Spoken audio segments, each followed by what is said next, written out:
And now, from 12 Studios, this is News 12 Now. Today is Thursday, March 14th. Happy Pi Day and welcome to News 12 Now. I'm Kylee Dedmon. Well, weather is our top story this afternoon as Texoma is currently under an extreme weather alert. Meteorologist Briggs is joining us now for what all we can be expecting today. Brian. Oh yeah, we are definitely keeping an eye to the sky here as the first round of severe weather developing to our west. Primarily, now most of Texoma has been quiet for now, but we've been watching near the I-35 corridor for some pretty rowdy hail-producing thunderstorms. As you can see, those yellow outlines, yeah, that's for some large damaging hail, up to 2 inches in diameter at times. So we're keeping a very, very close eye on this activity as this is just the first to come. As you can see down to the south and west, we have additional thunderstorm activity that is already severe, by the way, to the west of I-35 that is progressing north and east. So again, the window of opportunity for severe weather is now open. It is now time to be weather alert, especially if you're in southern Oklahoma, as right now all of y'all are under a tornado watch until 6 p.m. tonight. Now, most of North Texas is kind of in the clear, at least for now, but we will likely see more watches issued downstream as these storms continue to progress. Back to you, Kylie. All right, thank you, Brian. Well, LGBTQ+ supporters will gather this afternoon at the Oklahoma Capitol to honor non-binary high school student Nex Benedict. Benedict died at the day after getting into a fight at school with 3 other girls alongside another trans student. Benedict's mother spoke out about the bullying they had dealt with in the past, frustrated with the school's lack of response. Yesterday, the state medical examiner's office ruled their death as a suicide. According to the Trevor Project, trans kids who have experienced physical harm have more than a 1 in 4 chance of attempting suicide. State Rep. Marie Turner, Oklahoma's only non-binary state lawmaker, told an Oklahoma City news station that Oklahoma has failed Nex Benedict. Oklahoma State Superintendent Ryan Walters also issued a statement saying in part the LGBT+ community groups threatened the democracy when pushing false narratives and swearing to never back down from a woke mob. Well, exactly 1 week since the disappearance of 21-year-old Caleb Harris, law enforcement has not provided any new updates to the investigation.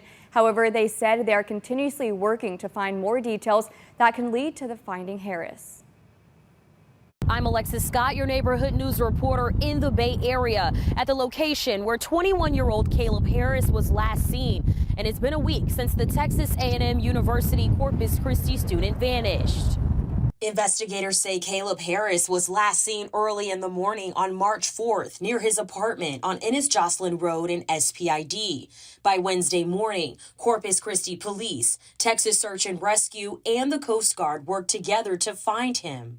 We're using the cadets that we have currently in the academy right now to actually physically get their boots on the ground and canvass the adjacent fields, the drainage ditches, the area like that. According to investigators, Harris disappeared without his wallet or keys, and his phone has since been turned off. That normally doesn't happen, especially in today's day and age.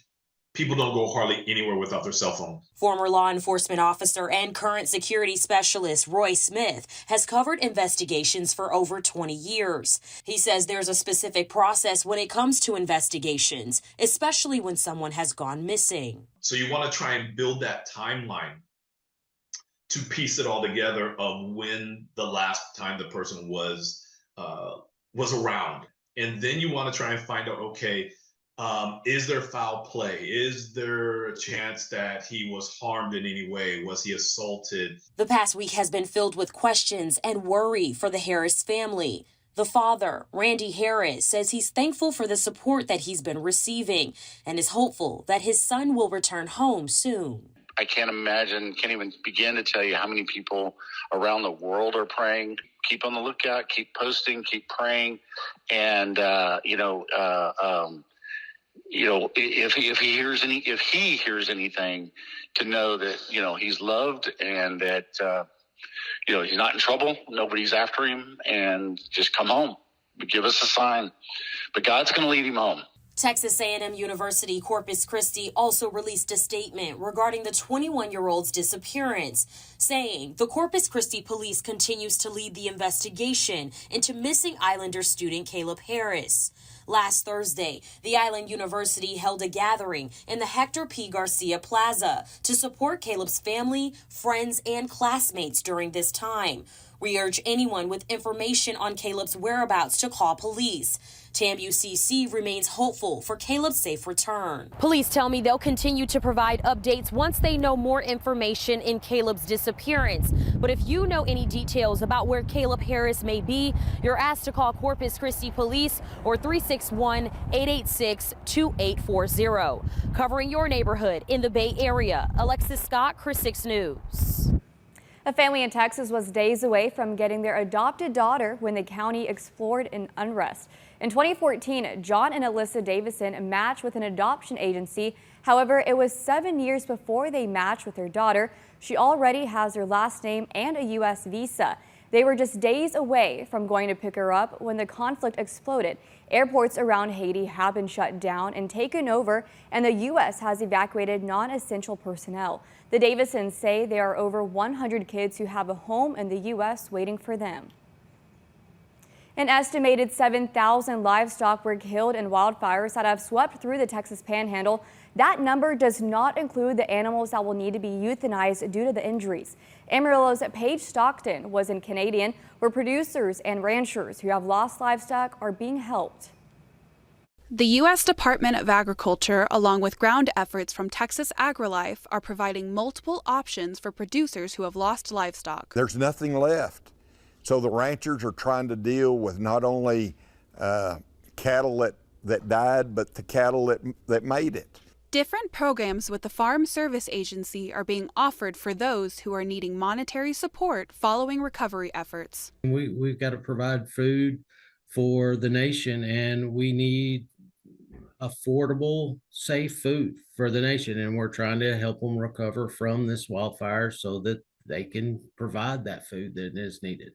Officials say they are looking long-term into how to help producers maintain their livelihood. So we're trying to think ahead and develop resources where they've got them here a month from now. So this is just beginning. We're going to have this for probably a couple, 3 months before it's over, but we are so grateful.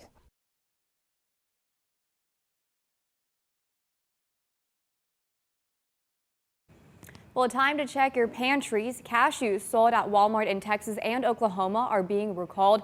It's due to undeclared allergens. The FDA says containers of the Great Value brand of honey roasted cashews may contain coconut and milk, which are not declared on the packaging. The cans have a best buy date of July 8th, 2025. You can return the cashews to the store for a full refund.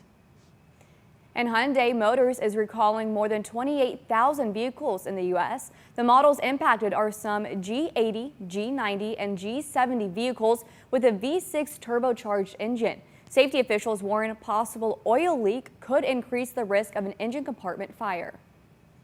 It's been called the biggest cybersecurity attack on America's healthcare system. United Health Group says Challenge Healthcare, a medical payment processor, is finally back online after hackers shut it down 3 weeks ago. The hack cost providers an estimated $100 million a day. Nicole Senga met a doctor who's scrambling to keep her practice running. A ransomware attack turned national health payment crisis. Hi, Bill. I'm Christine. Dr. Christine Meyer has another way of putting it. It's been one of the most stressful things we've gone through as a practice. And that's saying something given that we survived COVID. The hack targeted Change Healthcare, driving the nation's biggest healthcare payment system offline on February 21st. We cannot submit a single insurance claim, and we can't get any patient payments. This is a problem. 3 weeks later, it's squeezing the bank accounts of hospitals, pharmacies, and practices. On an average weekday, you would get $20,000, $30,000, $40,000, $50,000 in deposits. And today you got 77.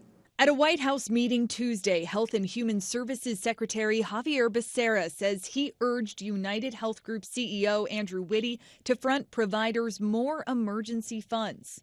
How are you holding them accountable? Principally, we're making sure that they understand that not only their public reputation is on the line, but their operations are on the line, because we will not continue to work with a clearinghouse exchange operation if it can't provide the payment for the services. A Russian-speaking ransomware group known as Black Hat has claimed responsibility for the attack and alleges it stole more than 6 terabytes of data, including sensitive medical records from Change.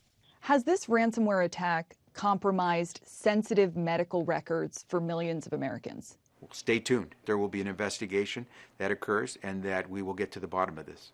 But Dr. Meyer stresses it's not just a data problem, it's a patient care problem. Our patients that can't come here for their routine things, their sore throats, their cough, their blood pressure checks, where are they going to go? That could force more patients into already crowded emergency rooms. Cyber criminals might not set out to be murderers, but it's not a stretch to say they could cost people's lives. Nicole Skangas, CBS News, Washington.